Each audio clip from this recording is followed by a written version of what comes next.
Okay, so we're easing into project management. We talked about quite a few things so far. We started from the difference between projects and operations. We got into a little bit of what the different dominating methodologies are. And we even touched on some of the higher level details of project management as a whole, the project lifecycle and project constraints. But one thing we're missing out of all of this, while we're still sitting at the high level here, is the project manager themselves.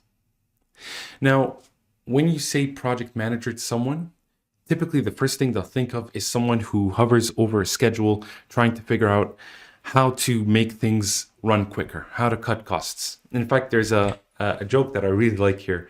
It says, the project manager is a person who thinks 9 women can deliver a baby in 1 month, right? Compressing all the schedules, compressing all the activities. If we add more resources, we can get the project done quicker, which is not always the case. But the reality is, as a project manager, you're going to be playing a lot of different roles. You're going to be the jack of all trades, putting on a lot of different hats. One day, yes, you're hunching over the schedule trying to figure things out. One day, you're trying to cut costs. One day, you are resolving conflict with a vendor because they didn't deliver things on time or to the quality you expected. One day, you're resolving conflict between your team members because they're not getting along. One day, you're negotiating with the client to get a bit more time on the project. As the project manager, you're playing a lot of different roles. You might even end up playing a technical role. A lot of times, the most effective project managers I've seen in my career have been involved at the technical level.